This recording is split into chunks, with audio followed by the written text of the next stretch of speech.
This is the panel on how to prevent unwanted presidencies.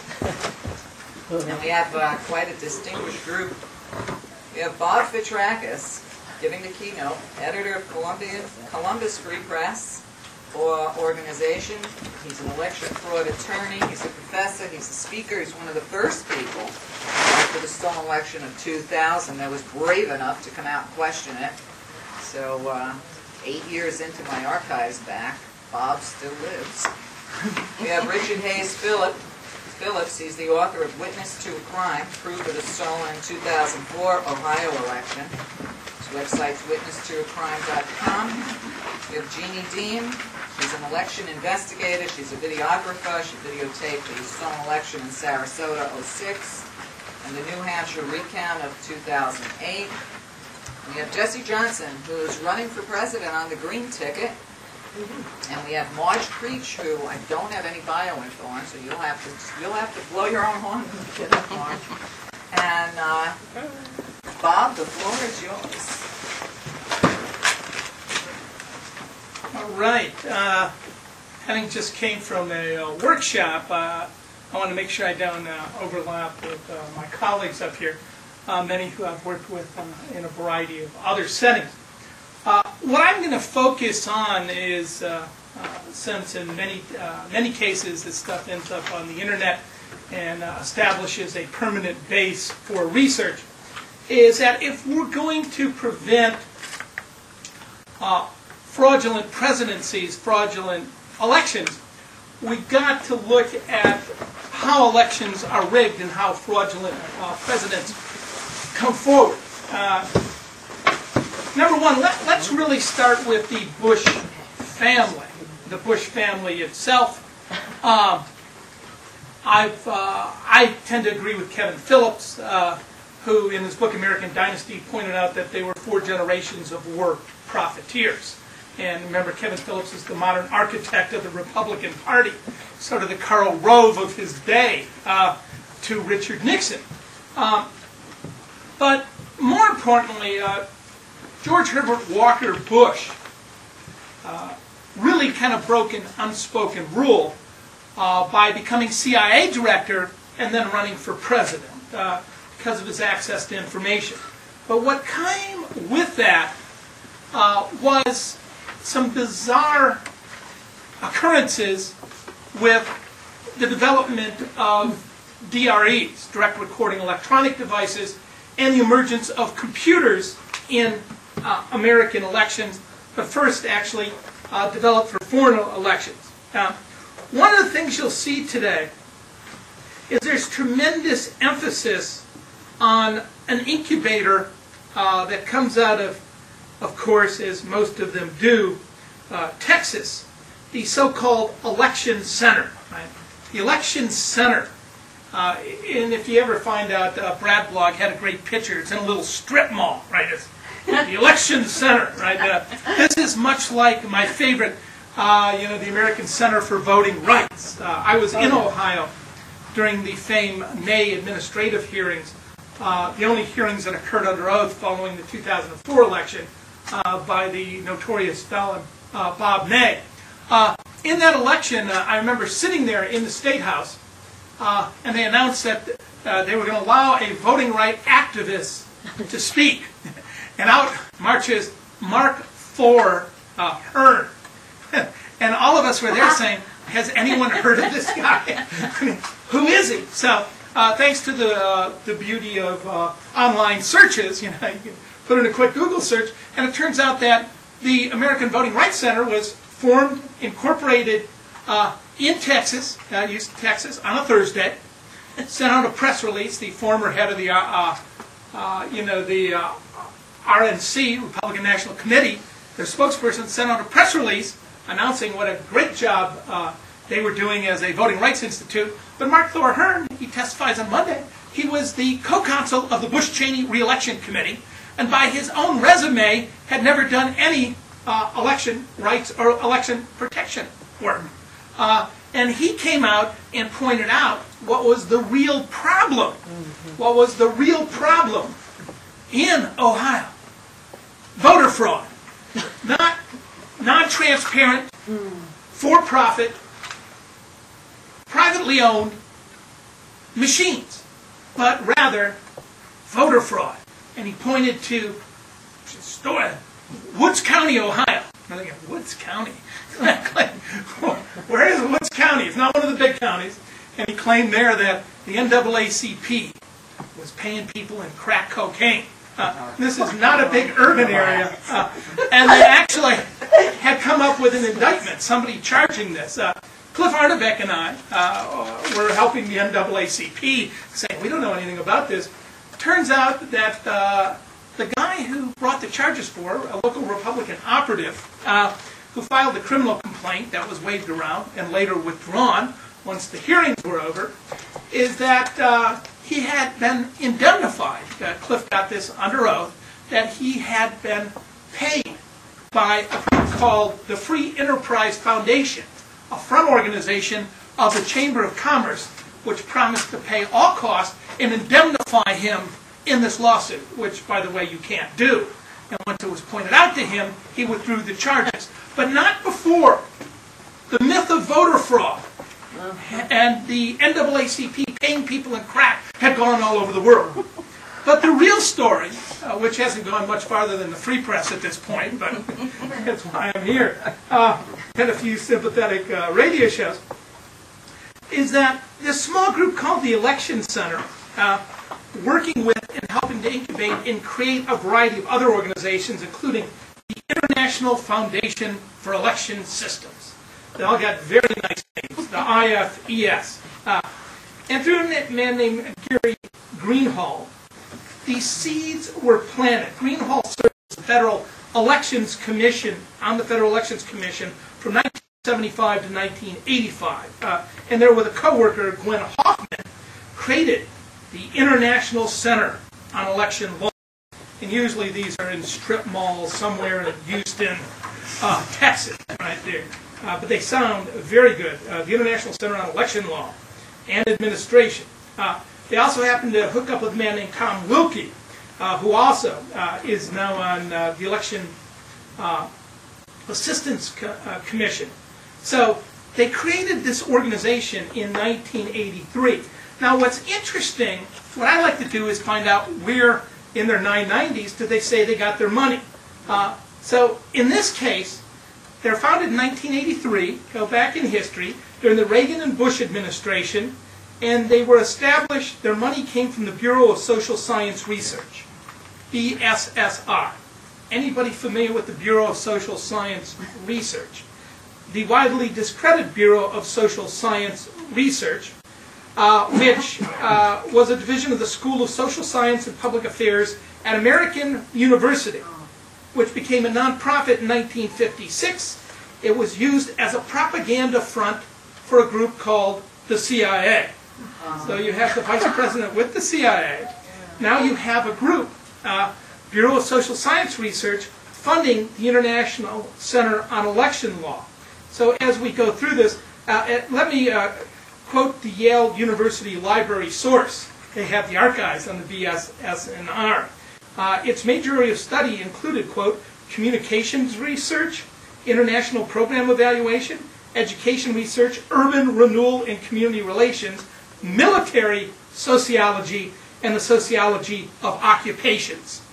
That's the people that created the International Center on Election Law. They also got in a problem because they did all this research on torture and they used it on American prisoners in the 1950s.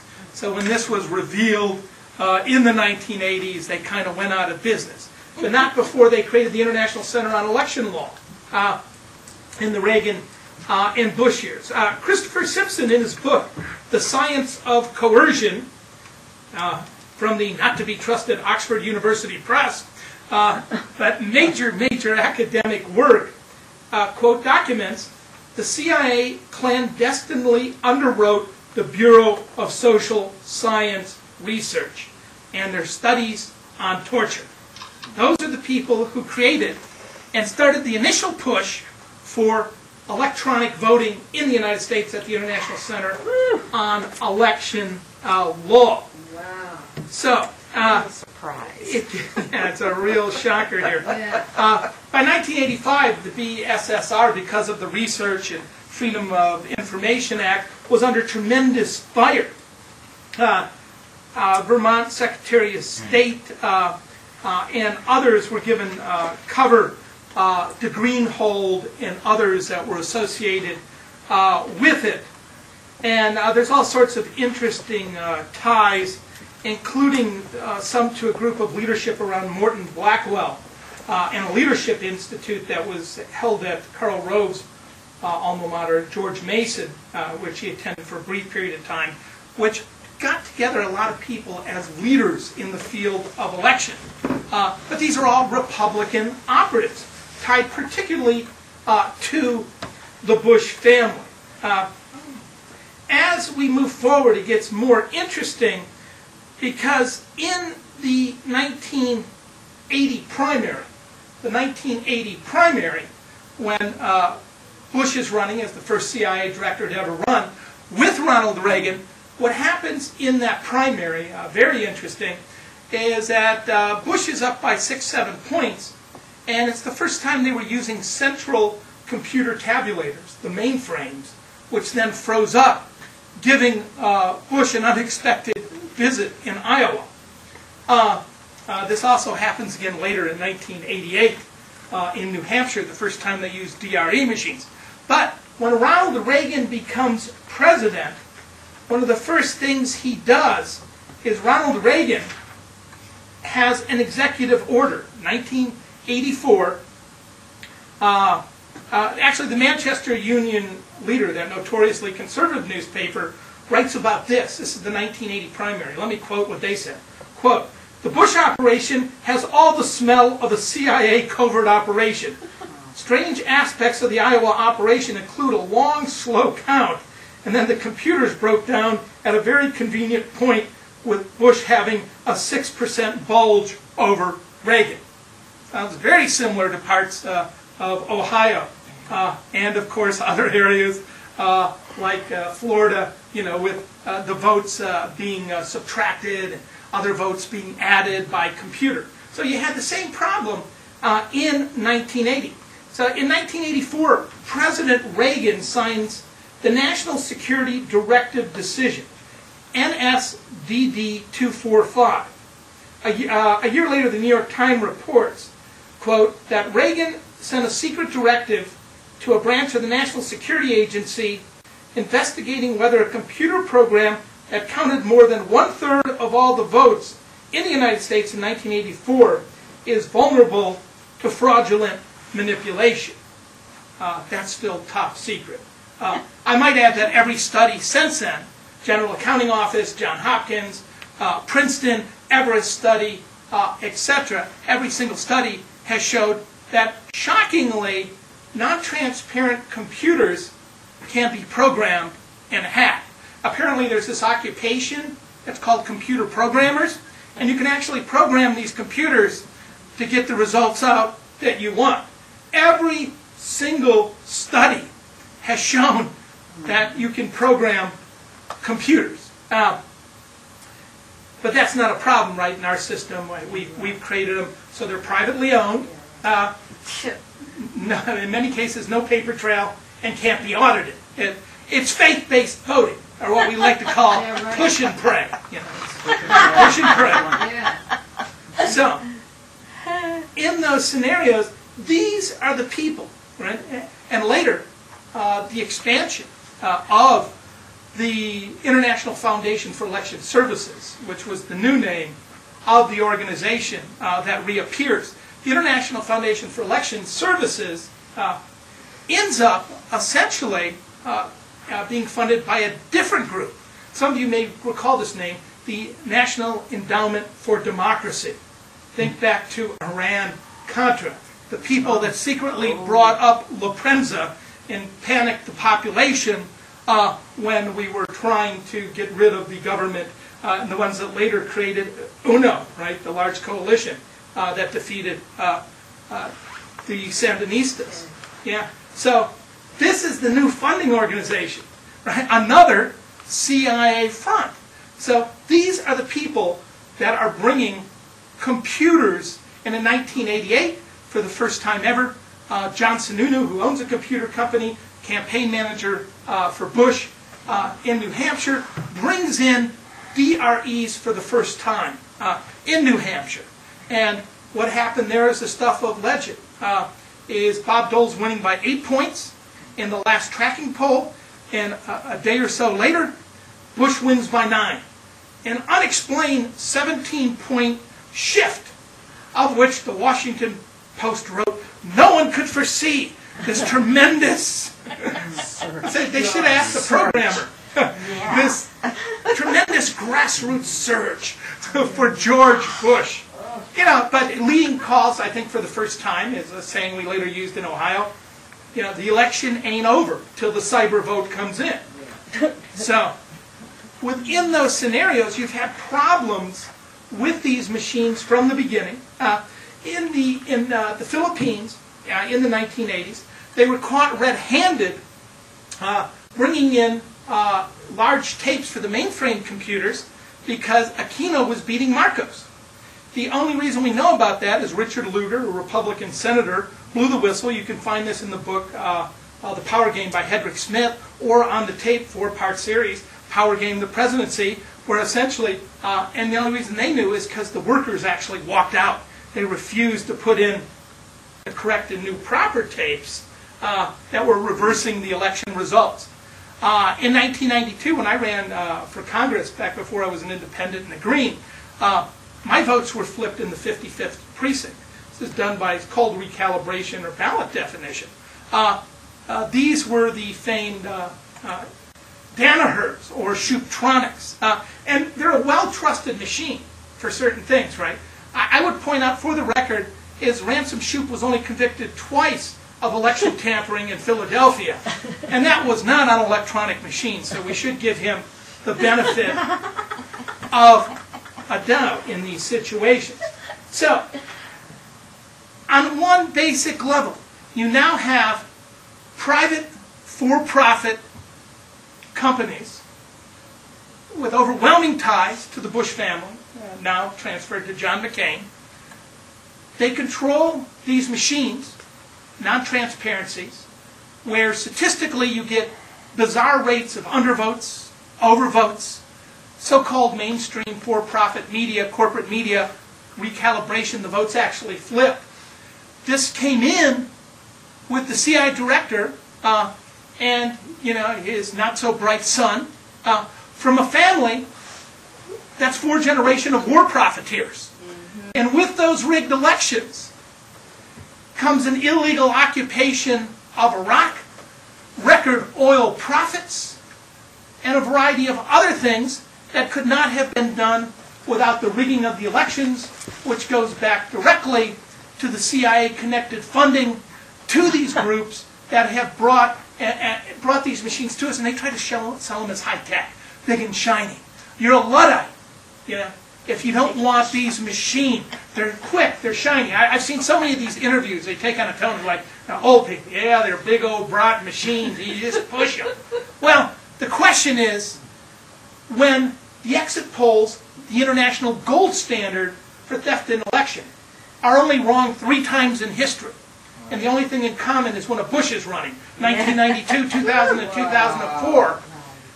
We should question as to the accuracy of this non-transparency.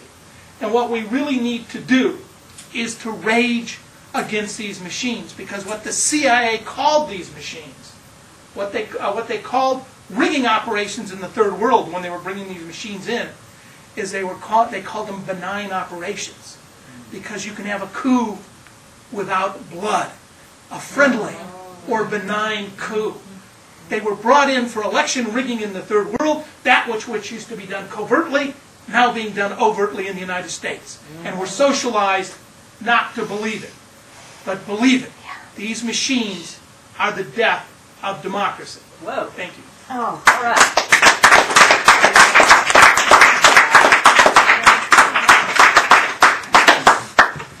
I like that. Faith-based voting. Might as well be. For those of you who don't know, about my show. I've been covering the stolen election since as it was happening. Bob was one of the early guests I had on the show. Richard Hayes Phillips has been on the show, and probably still till today one of the best books you can read on that particular stolen election was by Vincent Bugliosi, which was what was his book called? Betrayal of America, How the Supreme Court Stole the Election. And I had Vincent on the show, who currently is now pushing with a new book to have Bush tried for war crimes. Greg Palast has been on the show. His work, Best Democracy Money Can Buy, what he uncovered on the stolen election and the votes that were tossed, the suppression of the African Americans, et cetera, et cetera. Cliff Curtis is the man who designed the software to flip the vote. He testified in front of Congress to that. I had interviewed him and I said, well, why would you have designed that software in the first place? And he said that they just wanted him to see if they could do it to make sure the Democrats weren't going to design something like that to flip the vote. And I said, how could you think the Republicans wouldn't use that software? Mark Crispin Miller's done a lot of work on the stolen election, still does. Black box voting, the movie Uncounted. There were countless movies about the stolen elections, recounts, etc. One thing I continue to remind people is September 12, 2001, when we were supposed to get the results of the consortium of newspapers that went down to do the recount and announce who the true winner would have been. Bush hit the trifecta on September 11th, and the rest is history. So I have an entire section on election fraud on my site, with timeless interviews if you want it back into them. There's just so much to know. Okay, since I'm going to have Marge come up next, and Marge, you're going to have to read your own little bio. Can I stay here, or should I go up there? No, you need to be there. See where the slave drivers are? You want to be filmed, you have to be there. Oh, I have show and tell. All right, I'm going to have to show and tell. I do.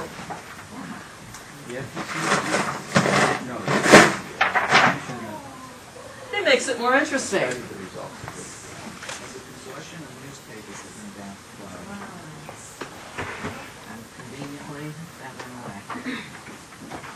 My esteemed colleagues are so esteemed. I just wanted to say something about them. That these folks are some of the people who have been on the front lines of exposing fraudulent elections. Some since before 2004, some since 2004. And I don't know, I just want to say thank you, and I am honored to be with you. I really am. I mean, he's like, he's looking.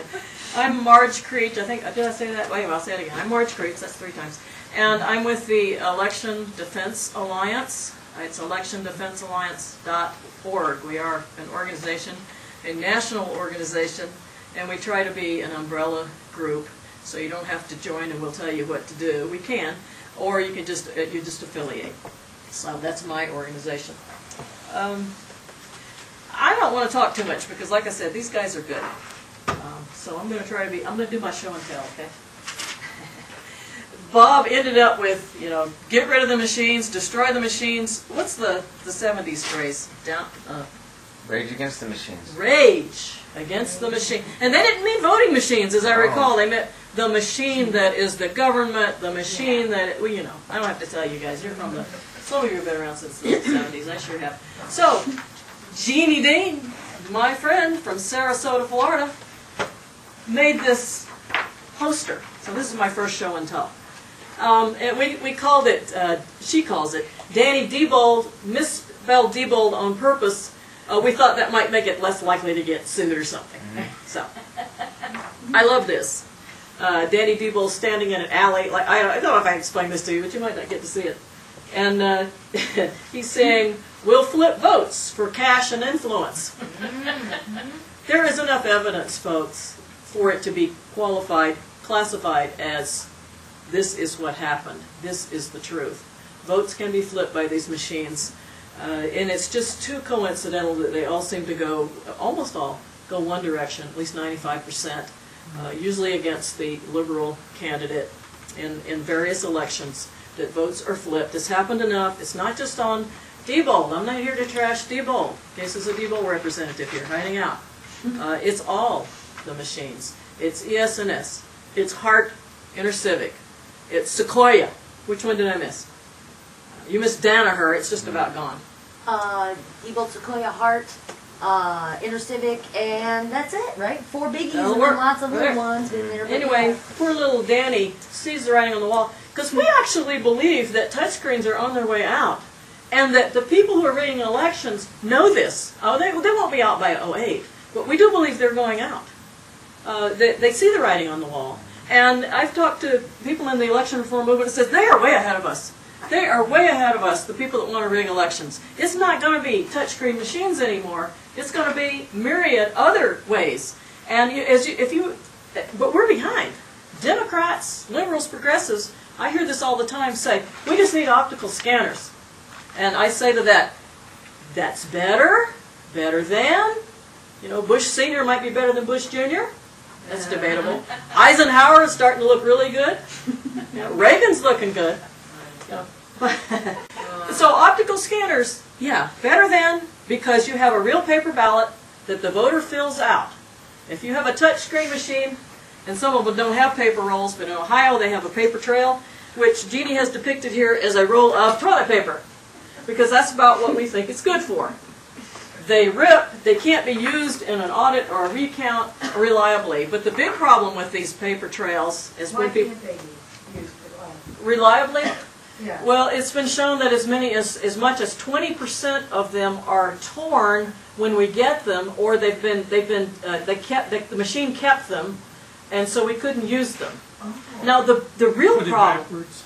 yeah, somebody put them in backwards. They ran out. They smudge. The roll Here. ran out. You have to replace it during an election day because they're not going to be long enough. They're not going to be big enough. It's like a cash register receipt, and it has a type of ink that fades in daylight.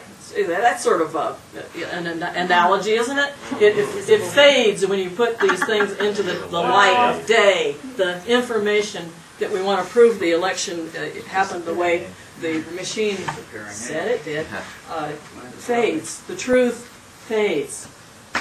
But my real problem with the roll, and I've been a poll worker. Nobody looks to see, is that the way I really voted? I shouldn't say nobody. I'm using hyperbole here. Most. When I did it, 10% checked it. 90% didn't check it. Yeah, so because they're looking at the screen. They're looking at the summary screen right before they vote, and they go, oh yeah, that looks like the people I voted for. It's also been shown that you can leave off somebody that they voted for as long as you don't have a wrong vote. So that, because what they're going to look at is, I didn't vote for that guy. They don't notice if you left off a judge that they did vote for. So the screen doesn't even have to have that, neither does the paper trail. But what they do is they look at, however good it is, they look at the summary screen and say, oh, that's how I voted. I'm not going to bother to vote with that. And in Ohio, in some of the counties, you have to lift up a little plastic door to see the paper trail anyway. It's like, why bother? And under the little plastic door that you lift up, opaque plastic gray door, is a magnifying plastic door that's supposed to make it easier to see, which actually makes it harder to see. It makes it easier to see the center of the paper trail, but not the whole ballot. And you don't get a chance to scroll up and down on it. It goes by when you hit the button, I want to vote, then it's kept in. And I want to be real obvious because some people don't get this, but every time we start to do a class like this, if you haven't thought about it, somebody will say, well, why don't we get a receipt? Like we do at the supermarket, like we do at the bank, like we do at the ATM. Because it kills the secret ballot. Because if I have a receipt, if Bob's my boss, heaven forbid for both of us, he can say, I want to see your receipt, Marge. I want to see how you voted. If you didn't vote who I wanted you, if you didn't vote Green Party, you're fired. Or I have an abusive spouse. Yeah, listen, I'll pick Richard. Richard would say, my abusive spouse, if you didn't vote the way I wanted you to, honey, I'll stay with you. I'm going to whip you. I'm going to stay with you. So, I mean, that's still a problem. Later you got to vote a certain way. I mean, your boss might want you to vote a certain way. So you can't get a receipt unless you want to give up the secret ballot, and some people think that's the solution, and it might be. But then you got to watch out for all that other shenanigans. Oh, I might have sold my ballot. I might sell, no, the fact that I voted that way. But I have to have proof that I voted that way. Right. They're not going to give me my $20, my $50. unless I show them proof. This is how I voted, here's my proof. So that's why you can't have a secret ballot. I'm just going on too long. I'm just going to mention a couple of other things. Oh, I know what. So the optical scanner is better because the person fills out the ballot, and so you know the intention of the voter. Unless, of course, you do some manipulation to the ballot. Okay, so that is much better. You've got actual ballot if you need to do a recount. Sarasota, which Jeannie is going to mention, lost. The woman lost. It would have been a congresswoman right now in '06, but she lost by 300 and something votes. And the machine in Sarasota had no paper trail, so there was nothing to recount, and they lost. And we recounted nothing twice. At great expense, double recount. 18,000 votes disappeared just for her contest. The Republican guy got in. Just probably a coincidence, it always seems to be the Republican guy, but he got in, he's in Congress now. 18,000 votes were lost, there's nothing to recount. Okay, so I'd say the little flimsy toilet paper roll is better than nothing. A ballot you fill out is better than nothing. A lot of the Democrats that I know in Ohio, I'm from Ohio. See, I'm from Ohio, he's from Ohio. Richard's from New York. Jeannie's from Florida mostly. Florida mostly. Right. Oh, Or citizen New York. of the world. Yeah, yeah. So, optical scanner, yes, is better. And then people say, well, we just need an audit. Or what they usually mean by an audit is not what Richard means by an audit, which he's going to explain. What they mean is, we do a spot check. We'll check a certain random proportion of these paper ballots and see if it matches the corresponding machine count. That sounds good. If we could actually follow through on that and do random. Ohio has a problem with random. What does random mean? They have a problem with random. When we did the recount in Ohio in 2004, right after the stolen election, we have all kinds of evidence that they rigged the recount. They would pre-select the ballots to be counted, the precinct to be counted. What I mean by pre-select is the night before, the day before, a couple of days before, they would find a precinct. Well, I think this one's okay. And let's count the ballots and see if they match the machine count. And if they don't, let's go to another precinct. Or if they were particularly evil, nefarious, they might put in a few extra ballots. And so the recount was, in more than one county, in several counties, was bogus. So that's a problem. Got to have an honest recount. Let me just shift over to, let me look at this. Okay. This is a symbol. This is a thing we use for what we used to call parallel elections, a citizen's exit poll. It's just a plastic box, but everything is representative here. I mean, I kind of like to use this as a show and tell because transparent elections. But the practicality is you can see that it's empty before you start. You know, with these electronic machines, they do with this zero tape to show that there was nothing in the machine count before they started. But do you realize this is a trick as old as the hills? You give your candidate 5 extra ballots, or 5 extra votes, excuse me, and you give your opponent -5, and then the machine says, see, it's 0. Yeah, we all know that much math. -5 plus 5, 0. So it comes out okay. But with an actual box, it's empty. This, I call this my chain of custody. That's a joke. And we usually wrap this around it twice, put 2 padlocks on it, just sort of representative. Yeah, you could probably still slip something in like that, but this is representative.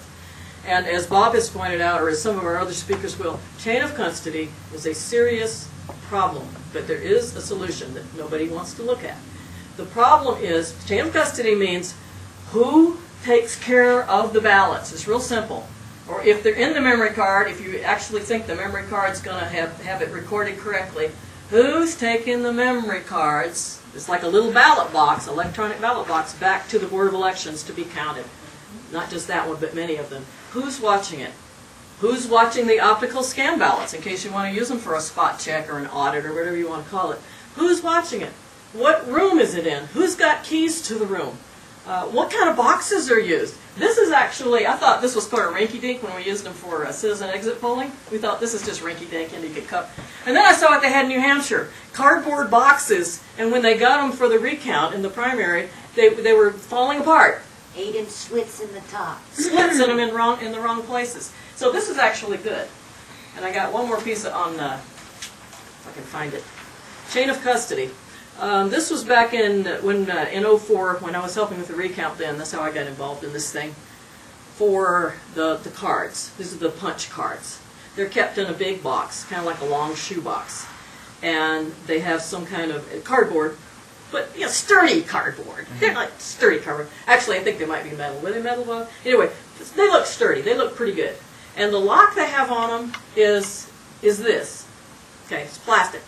Right. Now, but compared to what they had in New Hampshire, which was tape that, like a Post-it note, that leaves no residue, you can put it on, put it off to seal the boxes, this is pretty darn good.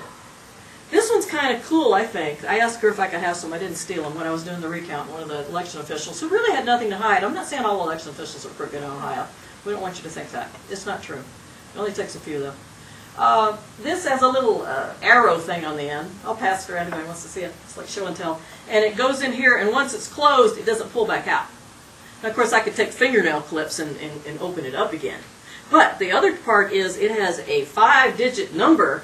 So the number is recorded and written on a thing that's taped on the top of the box. Now, this is not a bad system for something cheap.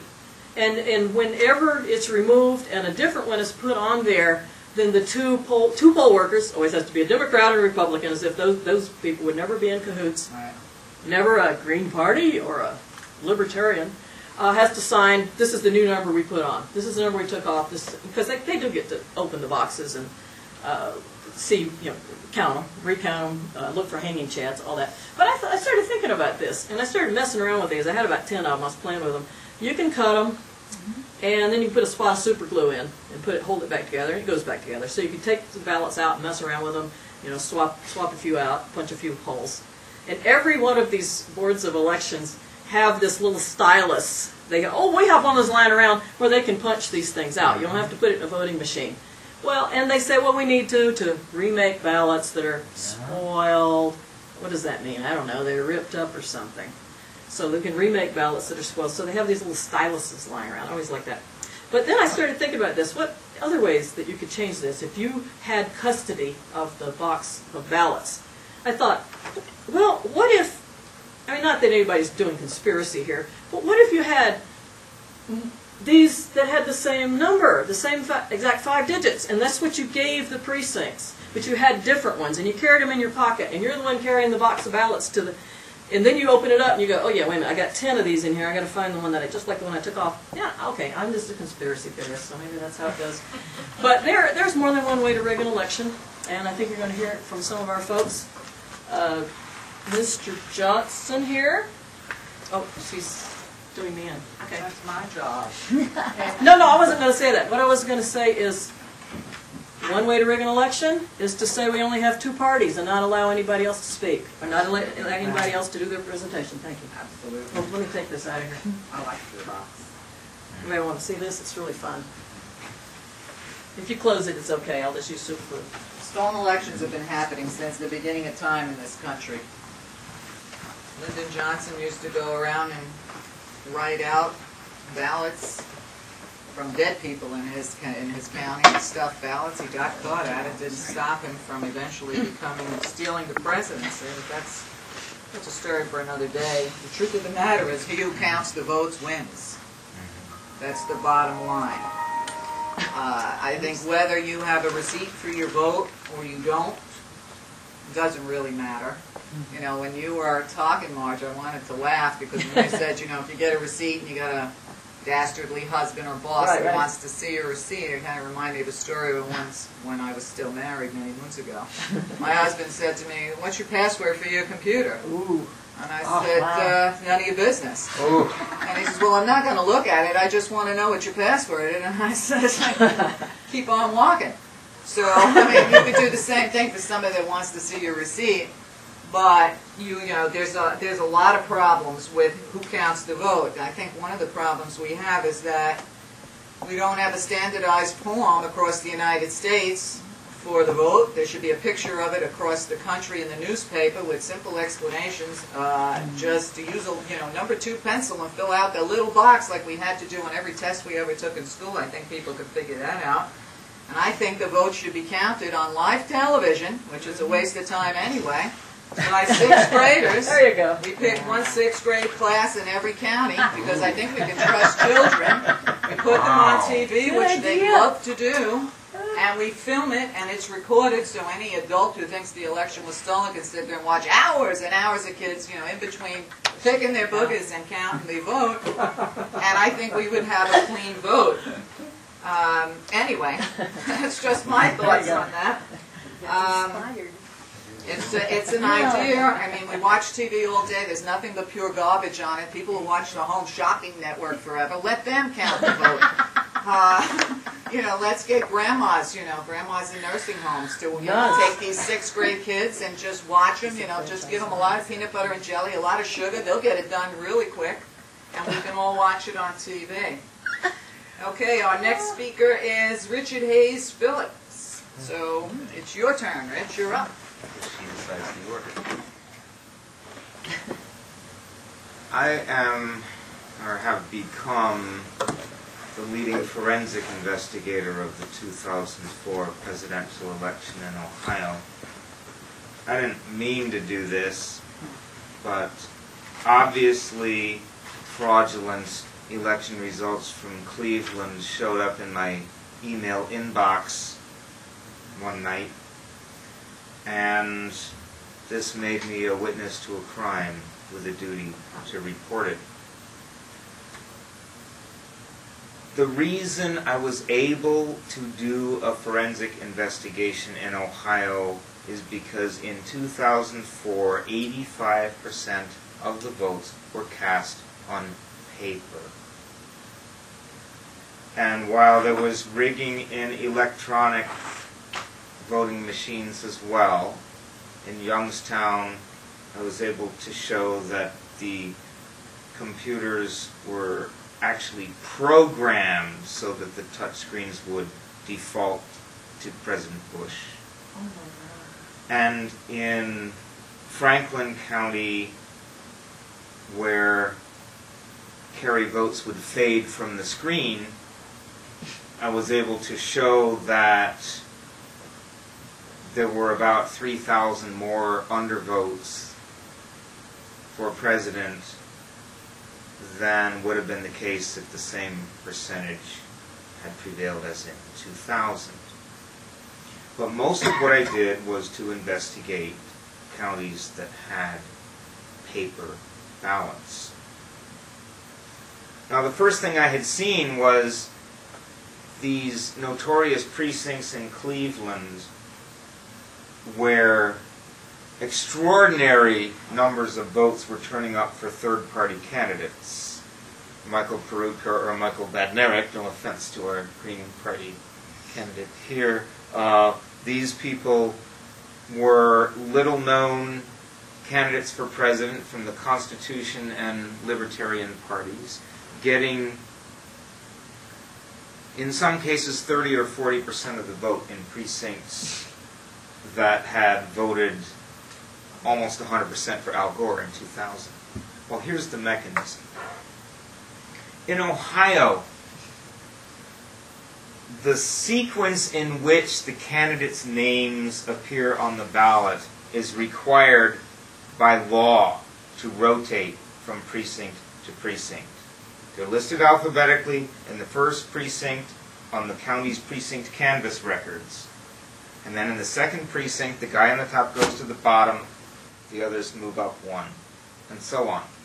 And the sequence of precincts is known in advance to all, including the election riggers. So it can be figured out by anybody what the ballot rotation will be for any given precinct. Now, with punch card machines, the candidates' names appear on a book that's attached to the voting machine. They don't appear on the ballot. The ballot's just got numbers and little perforated rectangles that you punch with a stylus that looks like a pencil.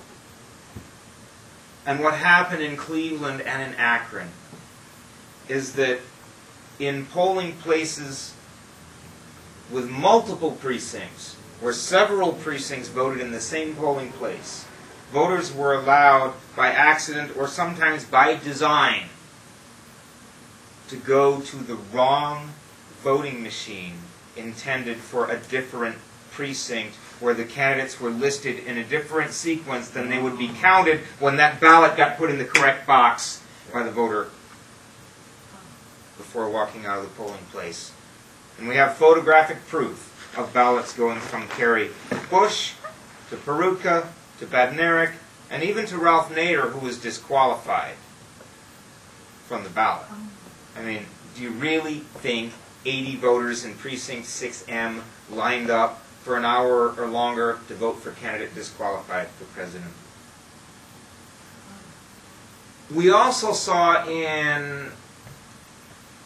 right away after the election that it wasn't just 155,000 provisional ballots that hadn't been counted when Kerry conceded.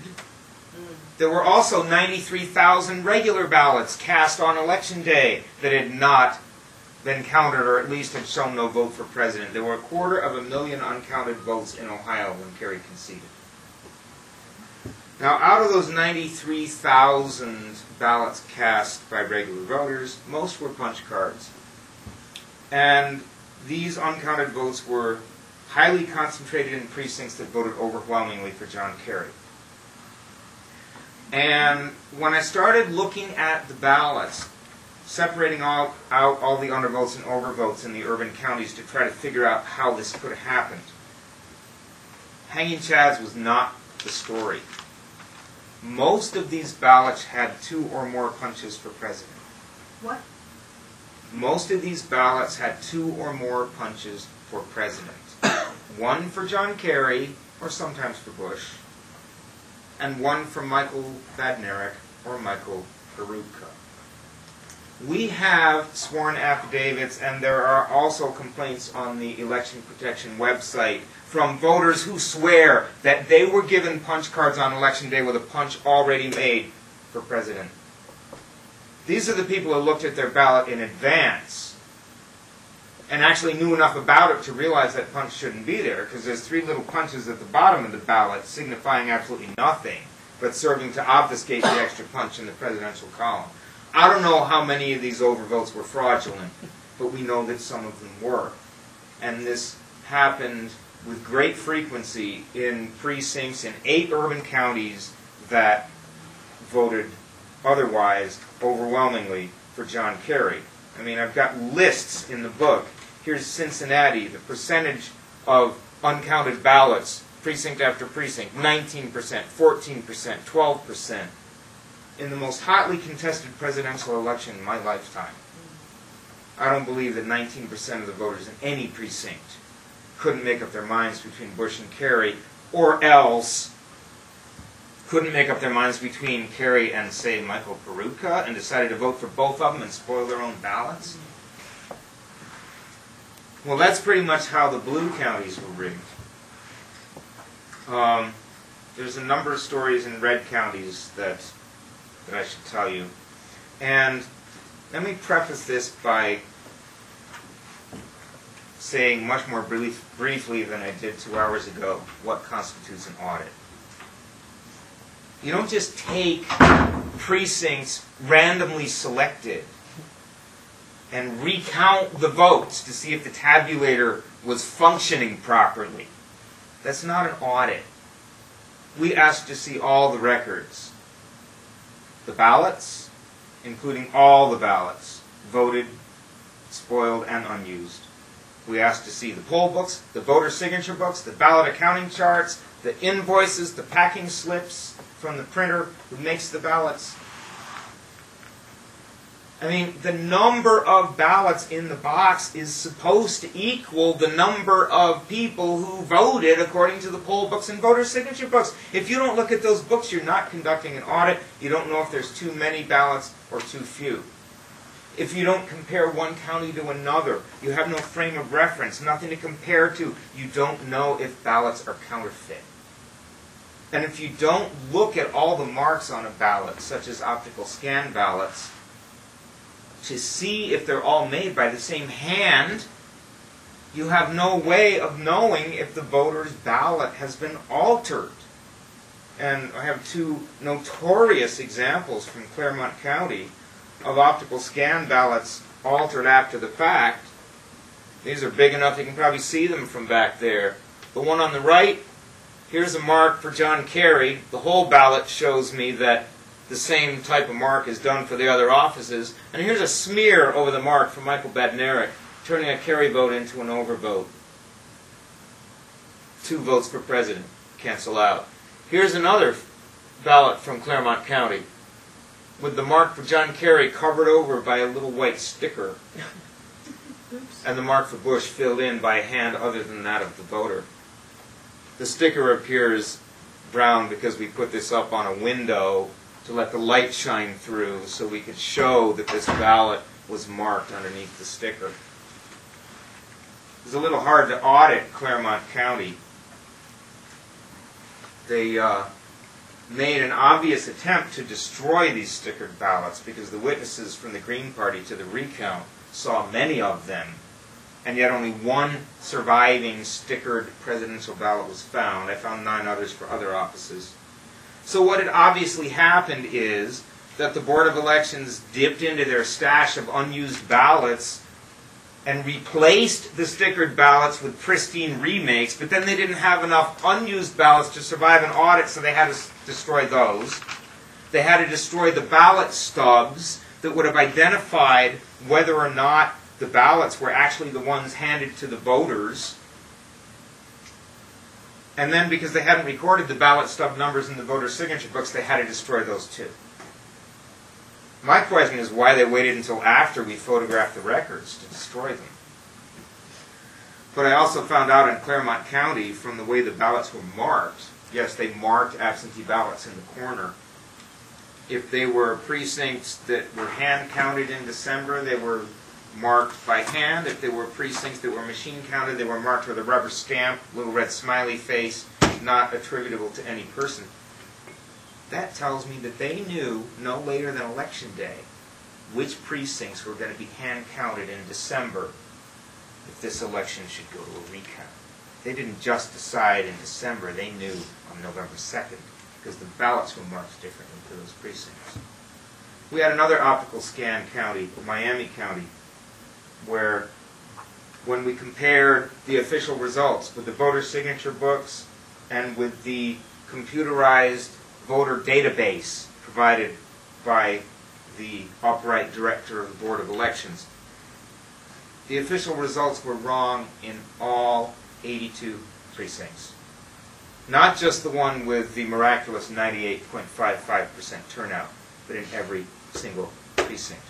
We also found in a box labeled December 16th, that's the day of the recount, not the day of the election, we found 570 remakes. Boards of elections in Ohio are allowed to remake ballots to make sure that they're read properly by the tabulator. But unless they keep the spoiled ballots that were allegedly duplicated, we have no way of knowing if the remakes are legitimate. There were 2 very interesting election anomalies in Ohio. One is that there was a constitutional amendment on the ballot to prohibit gay marriage or anything resembling it. And it passed with 61% of the vote, and almost everybody voted on it.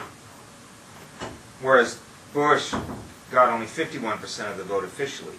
So you would expect Bush to get fewer votes than issue 1, than the gay marriage ban in almost every county, which was indeed the case. But there were 3 counties and some townships and a few others where you could not explain Bush's vote total unless there were thousands and thousands of gay-friendly Bush voters, champions of homosexual marriage who voted for Bush. And that's a net. There would be thousands more of them than the number of opponents of gay marriage who voted for Kerry. This is why we did whole ballot analysis. I didn't just look at the Bush and Kerry punches on ballots in punch card counties, but I compared to other elections to see if it made sense that these same persons would have made this combination of choices. And I found that in Warren County especially, and in many precincts in Delaware County that we audited, more than 50% of the ballots punched for gay marriage were also punched for Bush. Now, I don't know anybody who believes that a champion of homosexual marriage is more likely to vote for George Bush than for John Kerry. The other amazing anomaly is the Connolly anomaly, where a down-ticket candidate for Chief Justice of the Ohio Supreme Court, who has graciously thanked me for writing this book, let me put it the other way, John Kerry got fewer votes than Ellen Connolly in 12 counties in Ohio. Some of the most conservative counties in southwestern Ohio, even though there were 1.2 million people who voted for president who didn't vote for Chief Justice, even though both races were close, you would expect Bush to get more votes than Chief Justice Moyer and Kerry to get more votes than Ellen Connolly. But in 12 counties in southwestern Ohio, this didn't happen. Where Connolly never set foot, had not one yard sign, she spent 1 nickel per vote received in Ohio, and she gets more votes than Kerry. She gets 43% in the Connolly anomaly counties, and she gets 43% in the other counties carried by Bush. There's nothing wrong with Connolly's numbers. The question is, why did Kerry do so poorly? And when we looked at the ballots, all the ballots in these counties, well, all the ballots in the audited precincts, we found that 60%, sometimes 70% of the ballots punched for Ellen Connolly, a liberal black municipal judge from Cleveland, 2/3 of her ballots were punched for Bush. And I don't believe this happened either. And in some of these counties, Claremont, Darke, Van Wert, and Mercer, in nearly all the audited precincts, we photographed or photocopied more ballots than the total number issued to the voters. Not just 1 or 2 more. It isn't somebody who forgot to sign the signature book. Sometimes 24 more ballots in a single precinct. Where even if all the absentee ballots issued were returned by the voters, even if all the provisional ballots were ruled valid and counted, there are still too many ballots. It's one thing to have too few, but you shouldn't have too many. That's ballot box stuffing. And we found this in some of the Connolly anomaly counties. And in fact, in one case, in Darke County, we found ballots that were total wild cards. Nothing printed on the back at all. Absolute blank ballots on the back side. Not even the county printed. These could be used on an as-needed basis in any county in Ohio. And, yeah, I'm going to say one more thing about ballot rotation. Here's how it was rigged in red counties, in Warren County. Under cover of a phony Level 10 Homeland Security alert, which locked down the county administration building so no independent observers could watch the vote count, Bob has witnesses who say that ballots were brought not to the Board of Elections from the polling place, but to an unauthorized warehouse where they were kept for 3 hours and manipulated. We have the ballot accounting chart showing that the last ones left the polling places at 9:30. We have 2 eyewitnesses, the director of the Board of Elections and the reporter who broke the story, both independently of each other, saying the ballots were still being delivered at 12:30 in the morning. They had 3 hours to manipulate the vote count, and the simplest explanation consistent with the results is this. They took maybe 30 Kerry ballots from every precinct, moved them 1 precinct up the list, where a punch for Kerry would be counted as a punch for Bush. All the 2-person races would be reversed for those ballots. It would cause collateral damage to the whole Democratic ticket, but people do split their tickets. So Ellen Connolly would be hurt, but not by as much as Kerry. So she ends up with more votes than Kerry. And ballot initiatives don't rotate. Yes is above no in every precinct in the county. So you're turning that many gay-friendly Kerry voters into gay-friendly Bush voters and creating that anomaly as well.